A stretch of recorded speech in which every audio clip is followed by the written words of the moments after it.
Hello and welcome back to my channel. বন্ধু বান্ধৱী সকল আমাৰ দুটা স্পেশাল দিন আহি আছে তাৰে ভিতৰত এটা হৈছে ভ্যালেন্টাইন ডে আৰু আনটো হৈছে সৰস্বতী পূজা আৰু এই দুইটা দিনতে আমি সকলোৱে নিজকে সুন্দৰ দেখাবলৈ বিচাৰো আৰু সেয়েহে আপোনালোকৰ মাজৰ পৰা বহুতে মোক কমেন্ট কৰিছিল যে আমি যদি মেকআপ কৰো কিছু দেৰি পিছত আমাৰ মেকআপটো কিয় কলা হৈ যায় আমি কেনেদৰে ভালদৰে ফাউন্ডেশন লগাব পাৰো আমি আমাৰ মেকআপটো কেনেদৰে ফ্ললেস কৰিব পাৰো এই সকলোবোৰ সমস্যাৰ সমাধান আজি মই এই ভিডিঅ'টোত লৈ আহিছো সেয়েহে আপোনালোকে যদি এই কথাবোৰ জানিবলৈ বিচাৰে তেনেহলে মোৰ ভিডিঅ'টো কন্টিনিউয়াছলি চাই থাকিব তেনেহলে বলকচোন কোনো ধৰণৰ পলম নকৰি আজি এই ভিডিঅ'টো আৰম্ভ কৰি সো মেকআপৰ প্ৰথম ষ্টেপটো হৈছে আমাৰ স্কিনখন ভালদৰে আমি সাফা কৰি যদি আমাৰ স্কিনখন ভালদৰে আমি সাফা কৰি নলও তেতিয়া হলে আমাৰ মেকআপটো সুন্দৰ হৈ নুঠে লগতে আমাৰ স্কিনত পিছলৈ গুটিবা ফুহা উঠিব পাৰে সেয়েহে প্ৰথমতে আপোনালোকে নিজৰ স্কিনখন সাফা কৰি লব তাৰ পিছতে দুই নম্বৰ পইণ্টটো হৈছে স্কিনখন ভালদৰে ময়শ্চাৰাইজ কৰা যদি আপোনালোকৰ অইলি স্কিন হয় আপোনালোকে অইলি স্কিনৰ ময়শ্চাৰাইজাৰ লগাব পাৰে নাইবা আপোনালোকৰ যদি ড্ৰাই স্কিন হয় তেতিয়া হলে আপোনালোকে ড্ৰাই স্কিনৰ কাৰণে ভালদৰে ক্ৰীম বেস নাইবা অইল বেস ময়শ্চাৰাইজাৰ লগাই লব সো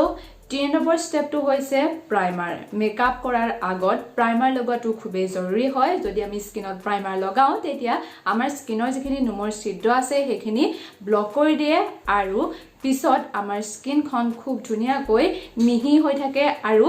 আপোনালোকে চাবচোন যদি আপোনালোকৰ ছবি অকাৰ কেনভাসখন ভাল হয় তেতিয়াহে ছবিটো সুন্দৰ হৈ ফুটি উঠে ঠিক তেনেদৰে যদি আপোনালোকৰ স্কিনখন ভাল হ'ব তেতিয়াহে আপোনালোকৰ মেকআপটো সুন্দৰ হৈ উঠে সেয়েহে আপোনালোকে মেকআপ কৰাৰ আগত প্ৰাইমাৰ লগাব এতিয়া আহিল ফাউন্ডেশনৰ কথা আৰু আপোনালোকে সকলোৱে জানে নিজৰ স্কিনৰ একৰ্ডিং ফাউন্ডেশনটো বাছি ল'ব লাগে যেতিয়া আপোনালোকে ফাউন্ডেশন লগাব তেতিয়া আপোনালোকৰ স্কিনত ডট ডট কৰি ফাউন্ডেশনটো লগাই ল'ব আৰু এটা বিউটি ব্লেন্ডাৰ ল'ব আৰু সেই বিউটি ব্লেন্ডাৰটো অকনমান কুহুমিয়া পানীত তিয়াই ৰাখিব আৰু তিয়াই প্ৰায় 1 মিনিট মান সময় ৰাখিব তাৰ পিছতে পানীখিনি ভালদৰে চেপি লৈ আপোনালোকে যদি ফাউন্ডেশন স্কিনত লগাই তেতিয়া হলে দেখিব আপোনালোকৰ স্কিনৰ যেটো মেকআপ একদম স্মুথ হৈছে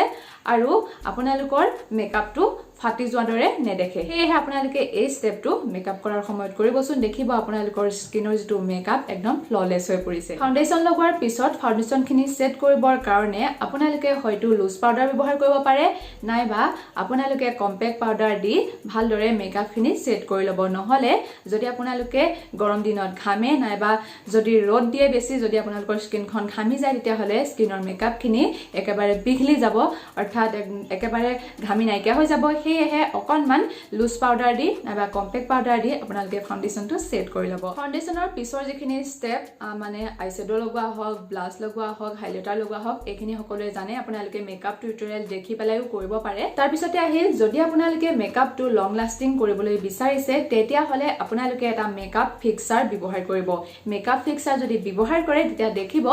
আপোনালোকৰ যেটো মেকআপ বহুত দেৰিলৈকে স্কিনত টিকি আছে যদি মেকআপ ফিক্সাৰটো ব্যৱহাৰ নকৰে তেতিয়া হলে আপোনালোকৰ স্কিনখনৰ যেটো মেকআপ হেতু কলা হৈ যাব পাৰে নাইবা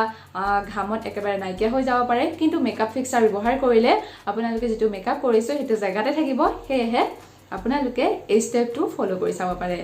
সো আশা ৰাখিলো আপোনালোকে যিখিনি কোৱেশ্চন সুধিছিল সেইখিনি কোৱেশ্চনৰ আনসাৰ মই দিবলৈ পাৰিলো